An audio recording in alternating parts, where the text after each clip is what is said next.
Hi, this is Janet with Janet's Craft Corner, and we're gonna make some cardinal ornaments today. And I'm just first of all separating my pieces based on the colors that they're going to be. We're going to be doing some black, some brick red, some bright red, a little bit of kind of a greenish brown color, and I think that's a little bit of yellow for the beaks.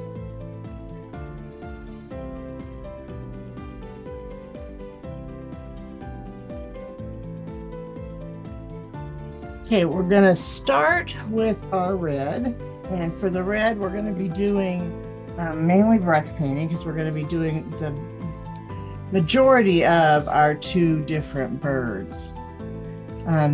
This set is available either as a set, or if you prefer, you can just order one of the cardinals, whichever one you like better. They do face two different directions, and one of them has a little branch that it's sitting on, so that's the difference between the two of them. As with any brush painting, if you brush away from the middle and off the edges, you will have much less of an issue with paint on your outside edges than if you brush from the edge into the middle. So that's what we try to do. And it's hard sometimes when you get down to these smaller parts, but usually you can accomplish it pretty much for most of a piece.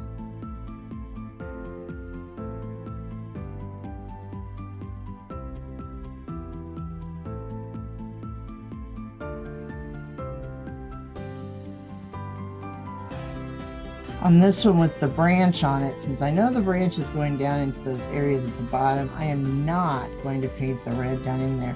And I could have done that up here with the beak area too, but the beak area, I'm not as worried about making sure it gets to the edges, but to get that all lined up perfectly down here with the branches, it'll be a little harder. So I'm gonna just kind of stop right there at the edge of those branches so that I don't have to worry about perfect lineup.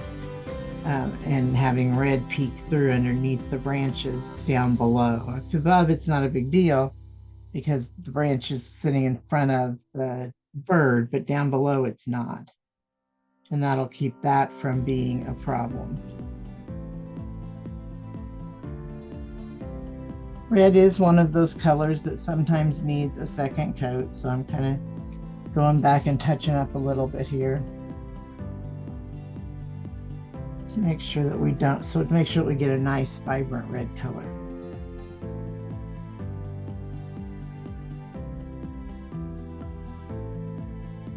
And then our little berries are also red, and they're small, but I can use the corner of this brush and get them without having to use a sponge.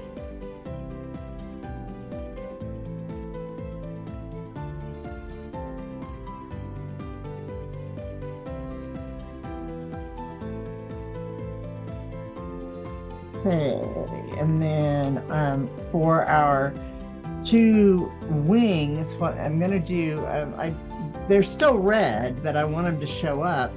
So I'm actually going to use, instead of the really bright red, I'm going to use a barn red. And I am going to use the sponge technique on those because there's so much intricate detail down in here.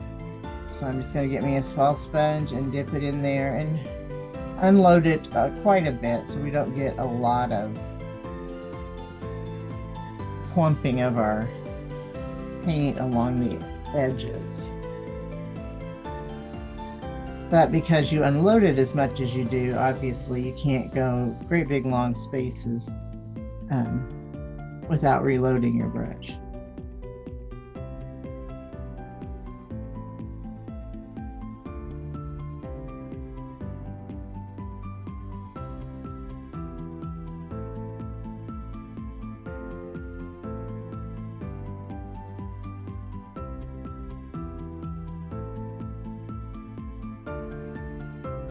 Okay, and then let's see that our beaks are pretty bright yellow, so I'm going to get that out here, and I'm just going to use a small brush on that. They're not very big, but I don't think I need to go as much as going to a sponge on them. And yellow, again, is one of those you sometimes have to do multiple coats. Just remember, especially with the yellow, this one seems to be one that, I don't know why, but this seems to be a color that requires you to let it completely dry between your coats. So I'm going to do that here. So I'll put my yellow on, and then I'm going to do a couple other things, and then I'll come back and touch my yellow up. Again, do another coat of my yellow. Okay, then our kind of head and our eyes are both black, but I want them to be slightly different. I want the head to be a little less vibrant than the eye. I want the eye to be kind of a more shiny. And I guess I could try to find a gloss paint, but acrylic doesn't come in gloss well. So what I'm going to do is I'm actually going to paint the eyes with a brush to get them to be the vibrant that I want,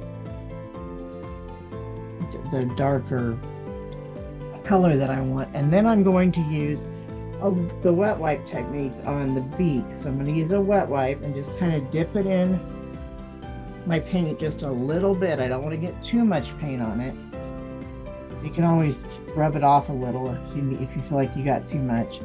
And then I'm going to just kind of rub it on here lightly. So it's going to be black, but as you can see, it's kind of a weathered black color. A little less of a black than that vibrant black that we have on our eyes. So it'll help our eyes stand out a little in the middle there. Okay, we're going to use that same technique on our pine cones and our branch. So for our pine cones, we're going to use it with just a straight brown.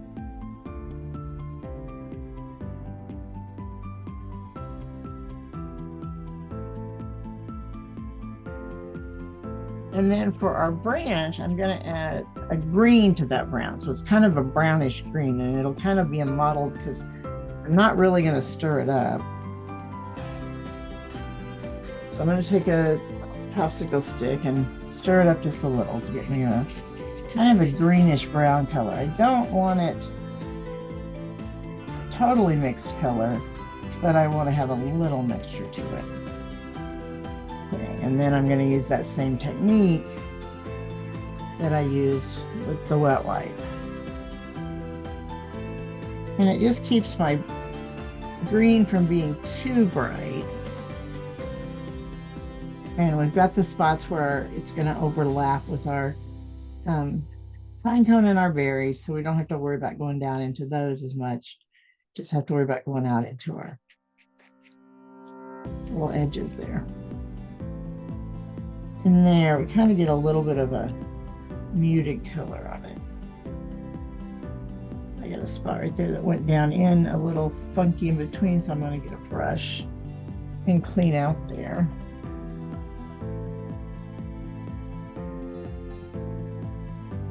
And then one more coat of our yellow, and we're actually done painting. So that was really quick and simple.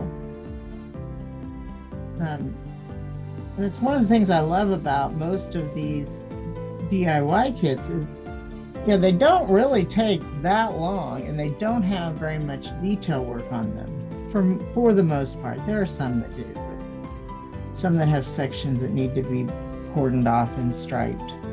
But most of them don't have that much detail work to them. There, I got our yellow nice and bright. Okay, so now that we've got that all done, it's time to start looking at assembly.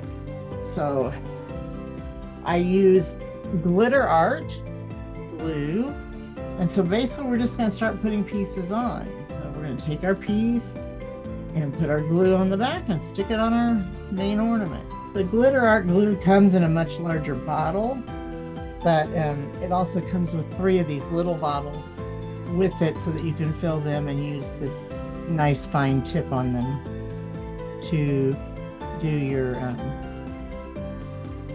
gluing on these smaller pieces especially. And I use a little more glue than a lot of people use because I like to make sure that all of my pieces are glued down good. So I try to get most of the little loops, I guess, here. And you've got little markings on there. And I'm sure you can see the little white dots. It's okay, it will dry clear, so that doesn't matter. So I can kind of slide it around a little bit. I can use my little brush one of my brushes here that I use for my glue to kind of clean those edges up a little bit, but they will dry clear, so I don't worry about them too much. And then we'll do the wing on the other bird.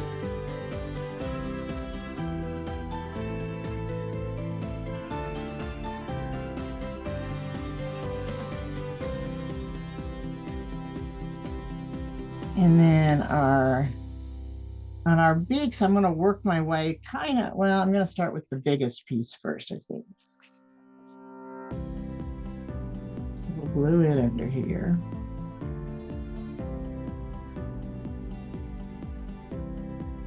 And then pop our eye in the middle. There, can you see how it looks more almost like his beaks, or his head's kind of a gray color and his eyes black. That's how we created that look, was by using the wet wipes technique on his beak, on his head. And then we'll do his beak.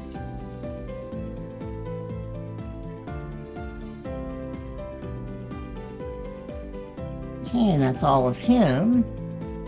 And then we'll work on her. And do the same thing, get our head on. Now our eye. And again, our beak.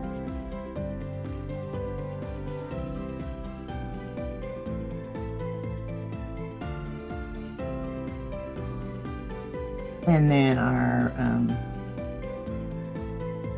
branch.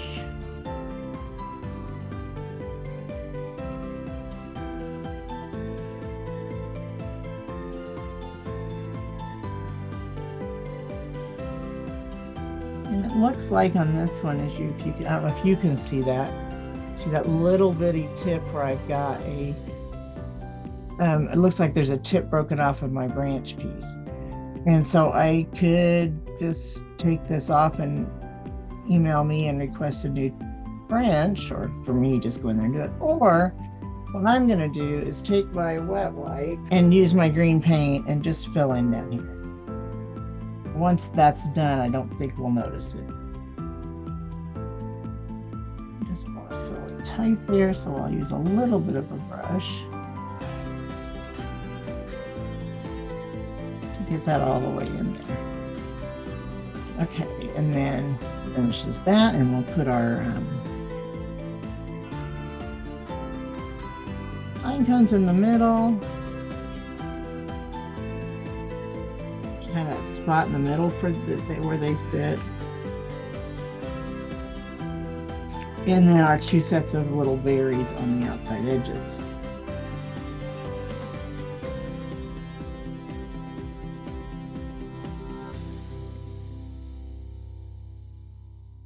Okay, and there we go. So they're done, they're assembled, and now we're going to put our loops on them to hang them on the tree. Now, one of the things I use when I'm doing this is a paper clip that's been kind of bent up and cut up. Okay, I'm going to make me a loop here, and that's probably about right. By the time I tie some knots in it, it'll be good. So take that, thread it through here, so that it's down in the center of this.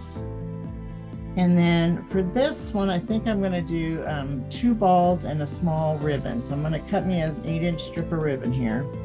So I've got it ready to go when I get there.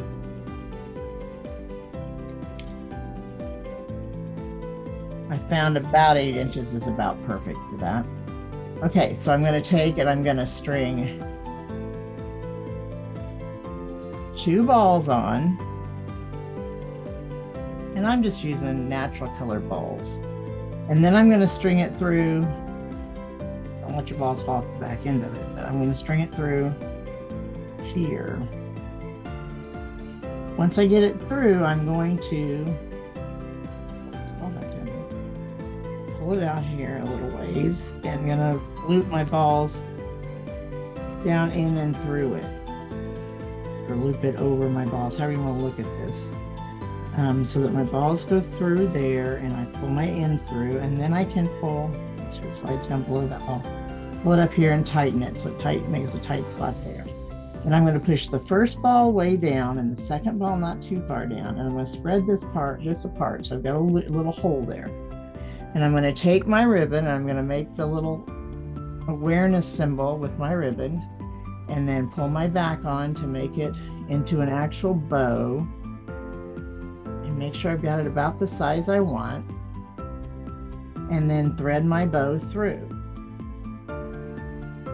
You want to get an end and a loop through on each side, and then I'm going to pull my second ball down tight, adjust my bow piece, and then pull it down nice and tight. Do a knot here to hold the balls in place. Hold them nice and tight so they hold that ribbon in place too. And so you want to keep that slid down tight. Use your fingers to keep it down right there on the very top of the edge of the ball. So you get that nice and tight down through there. And then tie the same type of little loop up here. Loop knot, I guess.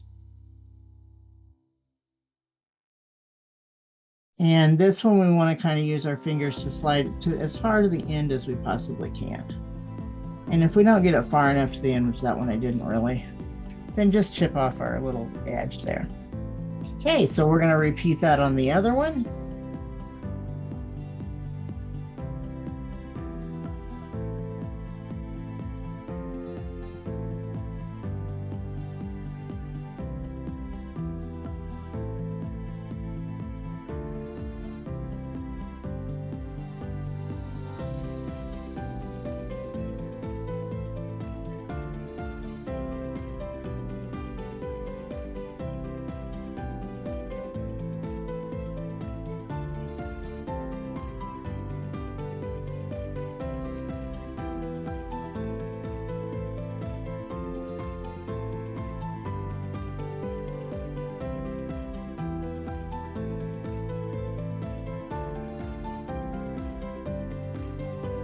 And there you go.